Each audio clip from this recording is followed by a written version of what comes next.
बच्चों, आज हम पढ़ रहे हैं पाठ 6 भक्ति के पद। भक्ति के पदों में हम पढ़ेंगे सूरदास जी के पद और तुलसीदास जी के पद। तो बच्चों, मैं आपको बताना चाहूँगी कि जो हिंदी भाषा साहित्य है उसे 4 भागों में बांटा गया है। आदिकाल आदिकाल में हमारे वेद पुराण और बहुत से मुख्य ग्रंथ लिखे गए। दूसरा काल था हिंदी साहित्य का भक्ति काल। तीसरा काल था रीति काल और चौथा आधुनिक काल, जो कि अभी भी चल रहा है। तो बच्चों, जो सूरदास जी थे वह हिंदी भाषा साहित्य के भक्ति काल विचारधारा के कवि हैं। और उस भक्ति काल में भी 2 प्रकार की विचारधाराएं चलती थीं, एक निर्गुण विचारधारा और एक थी सगुण विचारधारा। तो जो सूरदास जी हैं वह सगुण विचारधारा के कवि थे। सगुण विचारधारा मूर्ति पूजा को मानती थी और जो निर्गुण विचारधारा के लोग थे वह मूर्ति पूजा को नहीं मानते थे। वह ईश्वर के किसी भी आकार और मतलब स्वरूप की कल्पना नहीं करते थे। वह केवल एक ही ईश्वर को मानते थे। उन्हें बोलते थे निर्गुण विचारधारा के, जिनमें कि कवि रैदास आते हैं। और ये सूरदास जी और तुलसीदास जी सगुण के कवि थे।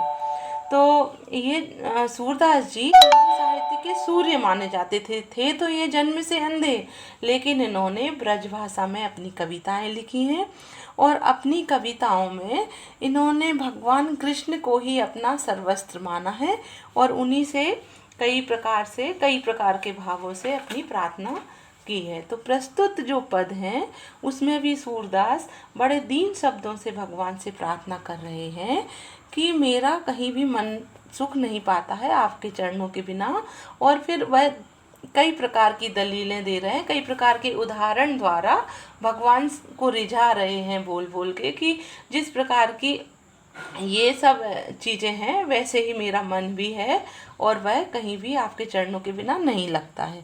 तो आइए आज हम देखते हैं सूरदास के पद। मेरो मन अनत कहाँ सुख पावे, जैसे उड़ी जहाज कऊ पंछी, फिर जहाज पर आवे। कमल नयन को छोड़ी छाड़ी महातम, और देव को ध्यावे। परम गंग कऊ छाड़ी प्यासो, दुर्मति कूप खनावई। जिहि मधुकर अम्बुज रस चाख्यो, क्यों करील फल भावे। सूरदास प्रभु काम धेनु तजी, छैरी कौन दुहावई। तो इस पद में सूरदास जी कह रहे हैं भगवान श्री कृष्ण से कि हे भगवान, मेरा मन तो आपके सुंदर चरणों में ही लगा हुआ है और वह आपके चरणों में ही सुख प्राप्त करता है और कहीं भी उसे सुख प्राप्त नहीं होता है। जिस प्रकार जहाज का पंछी उड़कर फिर से जहाज पर आ जाता है, उसी प्रकार मैं इन कमल नयनों को छोड़कर और किसी देवता को क्यों ध्याऊं। अब जहाज का जो पंछी बोला है सूरदास जी ने, तो जब जहाज पानी में महासमुद्र में जाता है तो आसपास की सूखी ज़मीन की जानकारी लेने के लिए जहाज पर कुछ पंछी पाले जाते हैं, जिन्हें छोड़कर वह लोग ये अनुमान लगाते हैं कि अगर कहीं आसपास कोई सूखी ज़मीन होगी तो वह पंछी जाकर उस ज़मीन पर बैठेगा या पेड़ पौधों पर बैठेगा और जहाज वालों को ऐसा पता लग जाएगा कि कहाँ पर हमें विश्राम मिल सकता है। लेकिन अगर कहीं आसपास कोई ज़मीन उसे नहीं मिलती है, कोई उसे और ठिकाना नहीं मिलता उस पंछी को, तो वह थोड़ी देर तो उड़ता रहता है और लेकिन उड़ने के बाद वह फिर कहाँ पर आ जाता है, जहाज पर ही आ जाता है। तो सूरदास जी कह रहे हैं कि जिस प्रकार जहाज के पंछी का कोई और ठिकाना नहीं होता है, वह फिर उसे उड़कर जहाज पर ही आना पड़ता है, इसी प्रकार जो मेरा मन है वह और कहीं भी नहीं लगता है। चाहे उसे किसी भी तरह से दूसरी जगह ले जाने की कोशिश करो, वह फिर घूम घाम कर आपके चरणों में ही आ जाता है। अब सूरदास जी कहते हैं भगवान से कि मैं आपके कमल नयनों को छोड़कर और किसी देवता का ध्यान क्यों करूं।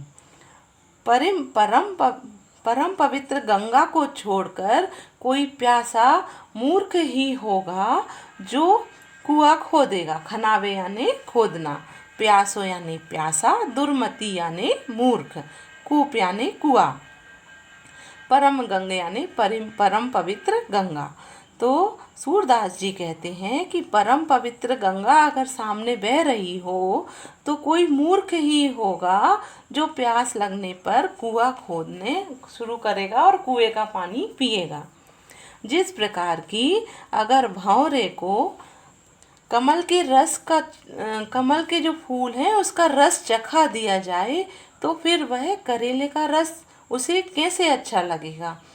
इसी प्रकार सूरदास जी कहते हैं कि मैं कामधेनु गाय को छोड़कर कोई बकरी को क्यों दुहेगा, यानी कि मेरा जो मन है वह आपके चरणों के अलावा कहीं भी और सुख ही नहीं पाता। मुझे जो दुनिया की दूसरी वस्तुएं हैं, दूसरे देवता हैं, वह सब किस प्रकार लगते हैं, मतलब कोई उन्हें अच्छे ही नहीं लगते। ना तो मतलब कोई दूसरा देवता अच्छा लगता है और ना ही कोई दूसरी बातें अच्छी लगती हैं। केवल भगवान के चरणों में ही उनका मन लगा रहता है।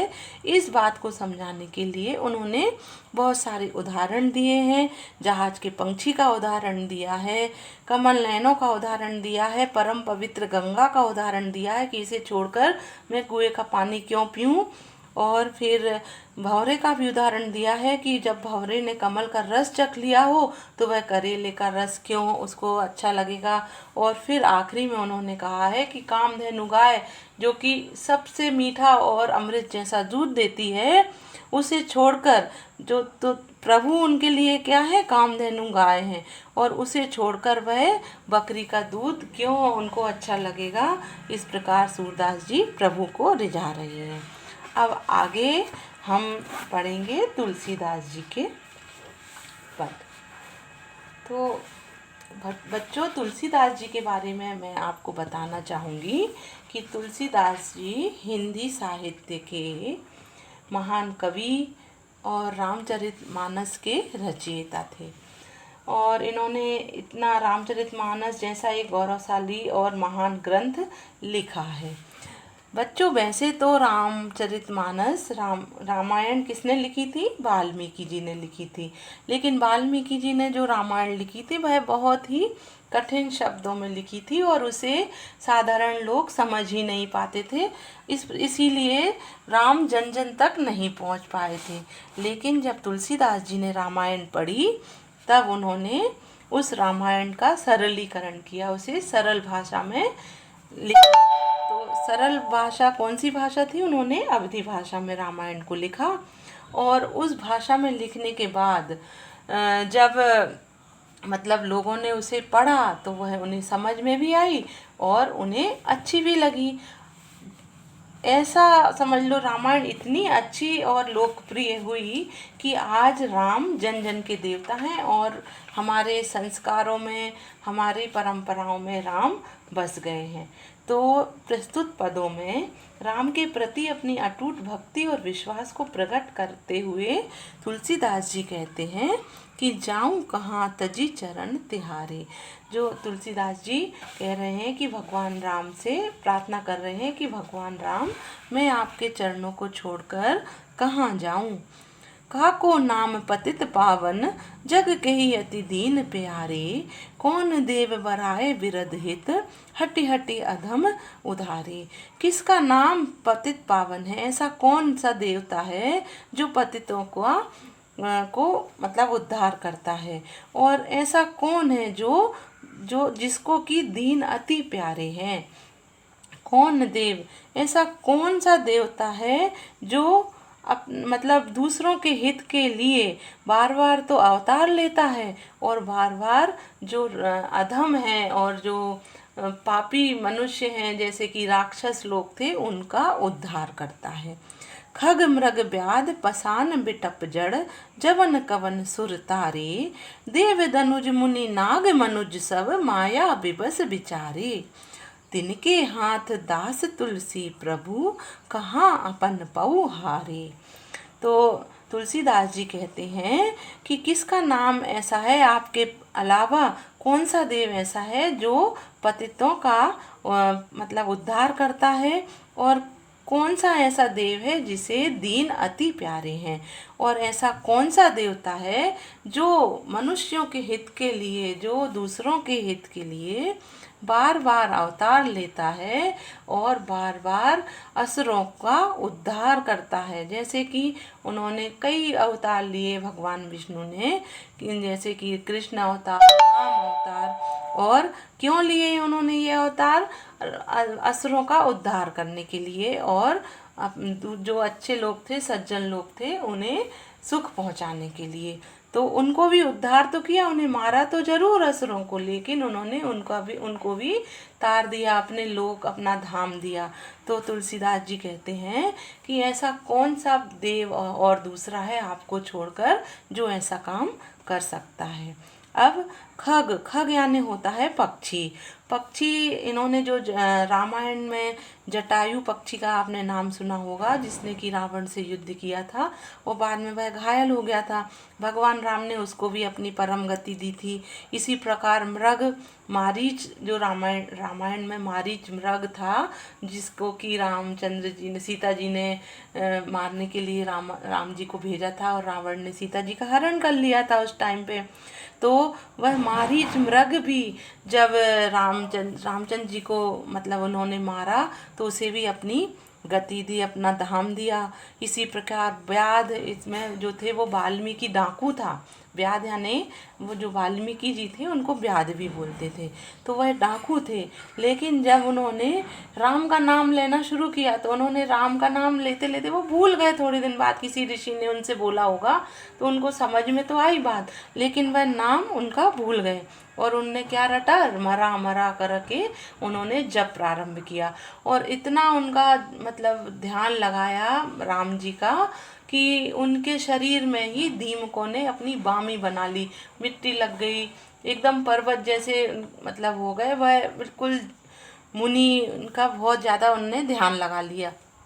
तो वाल्मीकि मुनि को भी उन्होंने, ऋषि को भी उन्होंने ऋषि की उपाधि दी, वो डाकू थे जो कि, और उन्हें अपना परम धाम प्रदान किया। पाषाण, पाषाण आपने रामायण में ही पढ़ा होगा कि एक अहिल्या नाम की स्त्री थी, जो कि महर्षि गौतम की ऋषि थी, जिन्हें श्राप मिला था, पत्थर हो गई थी वो। उनको भी उन्होंने मुक्ति दी थी और अपने धाम पहुंचाया था। इसी प्रकार बिटप, बिटप यानी होते हैं वृक्ष और जड़। इन्हें जैसे यमला अर्जुन नाम के जो दो देवता थे, और वह बन गए थे, पेड़ बन गए थे, उन्हें भी उन्होंने, रामचंद्र जी ने मुक्ति प्रदान की थी। और ऐसे कई लोग हैं जिनको कि उन्होंने अपने धाम पहुंचाया और तारा। मतलब चाहे वह देवता हो, असुर हो, सुर हो, कोई भी हो, उनको सब पर उन्होंने कृपा की। तो तुलसीदास जी कहते हैं कि ऐसा कौन है जिस पर आपने कृपा नहीं करी। अब देव दनुज मुनि नाग मनुज सब माया विवश विचारे, यानी देवता, दानव, मुनि, नाग, मनुष्य सभी तो माया के वश में हैं और माया के आसपास ही घूम रहे हैं। जैसा माया नाच नचाती है, वैसा ही हम लोग नाच नाच रहे हैं। अब उस माया से कौन निकाल सकता है? केवल आप ही हो प्रभु, जो हमें इस माया से आप बाहर निकाल सकते हो। और मेरे प्रभु जो श्री राम हैं, उनके ही हाथ में मैंने तो अपनी डोर दे दी है, और आप ही मेरा उद्धार करो, और आप ही मेरे जीवन की नैया को पार करो।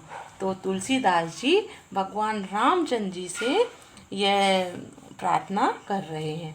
बच्चों, इस भाग में हम केवल सूरदास और तुलसीदास जी के ही पद पढ़ेंगे। आगे के दूसरे भाग में अब हम रैदास जी और मीरा तुलसीबाई के पदों का अध्ययन करेंगे।